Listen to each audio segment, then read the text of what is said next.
Back inside the Ball of Asia Arena for the start of the fourth quarter. Now, just to clarify, Kirk, Tyrus Hill commits his second unsportsmanlike foul of the game. He's automatically thrown out. And apparently, it's not an automatic suspension. Apparently, the commissioner will still evaluate. More often than not, they will suspend you a game after in the next game. But it's not as automatic as people think. You know, anytime there's contact with guys going full speed, it's going to look dangerous. It's going to look too physical, but we'll see what the commissioner's choice will be. Also, as we always say, unsportsmanlike fouls, all these things are not really judged on intent. It's the nature of the foul, regardless of whether you had intention or not.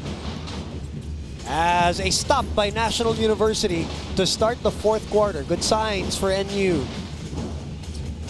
17-point deficit. And that's just a hard play. You see Gallego just dribble the ball 15 times and, you know, down to 10 seconds left on the shot clock.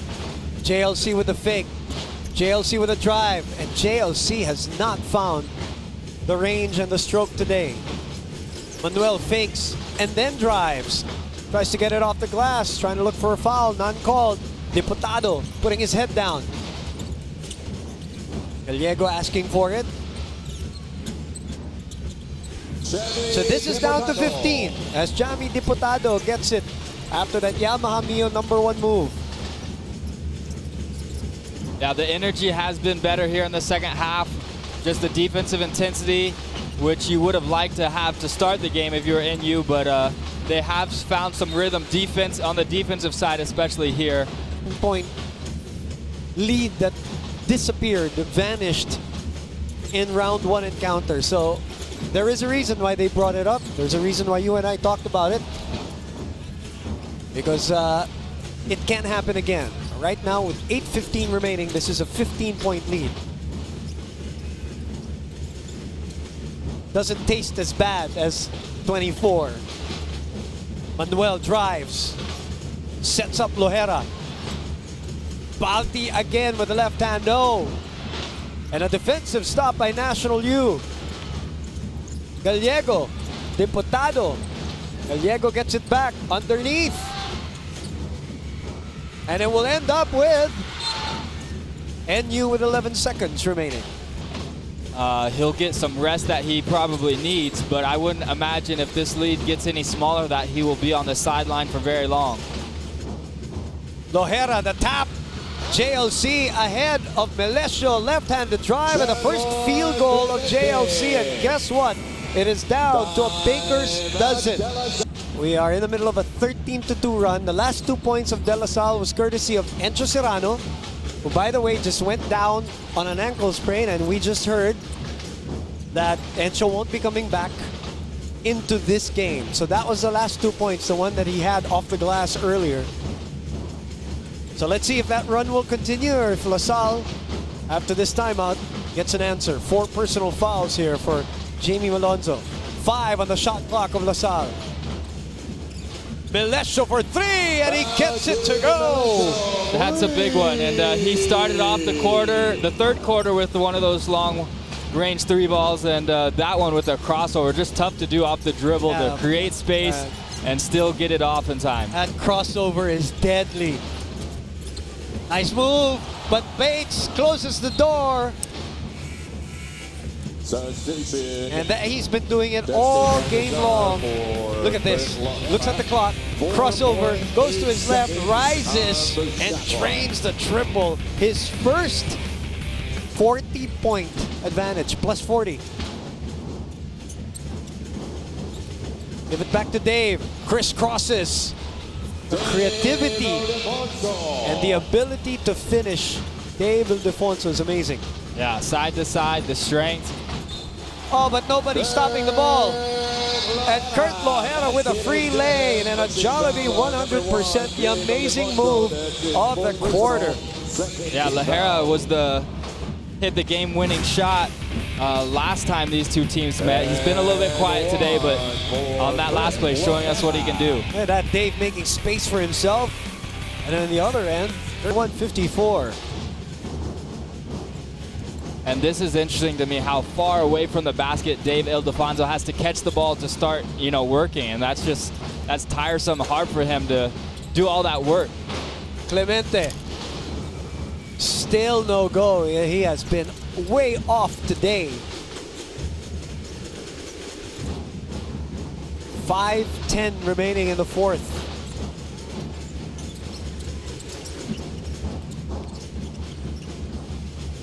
And right at the Gatorade hydration checkpoint, Balti gets the offensive rebound and sets up Kurt Lojera for the money ball. And it's back to 20.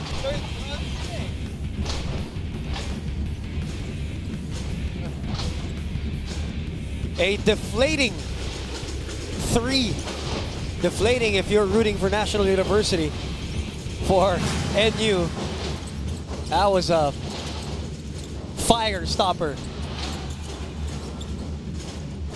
John Lloyd loses possession. Melesio up.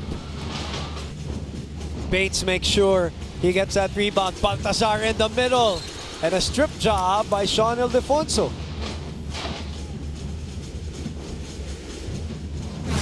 Yeah, good hustle back here. Sean able to just make a good play on the ball. Foul will be called on Aljun, trying to deny JV Gallego. 3:47 remaining in this fourth quarter. Sean will release a 3. That's off to the right. The tap goes to Andre Karakut. Karakut goes up top to Balti. Balti, and showing the footwork. It has been that kind of a game for Justin Balti Baltazar. And a PS Bankable assist to the game from Andre Karakut. Parang PS Bank personal loan na maasahan. Apply online, no collateral. We're running out of space for Balti's numbers, especially from a rebounding standpoint. Yeah, he's done a great job controlling it. Didn't matter who the Bulldogs had on the floor, whether it was a smaller Sean Ildefonso on him or Gaye. He just has a variety of moves, and he's composed. He knows what to do with it. Isa Gaye has not made an appearance here as Andre Karakut gets it to go. Just the efficiency of Karakut has been awesome today, just continuing to find teammates in the right spot, then knowing also when he needs to be aggressive. And that is the biggest lead, by the way, of LaSalle. Remember, NU brought this back down to 13, and now they brought it back up to 25 on that answer. Baltazar making it look easy now. 25 points.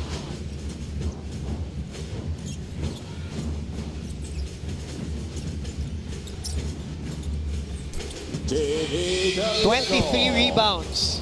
See, there's so much that I had a hard time counting here, Kurt. 23 rebounds, 25 points for Baltazar.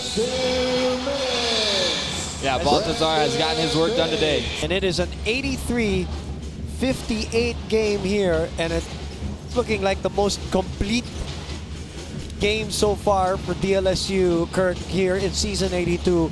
From end to end, from start to finish. Yeah, this is the point tally that LaSalle had against NU last time. I believe it was 83-82.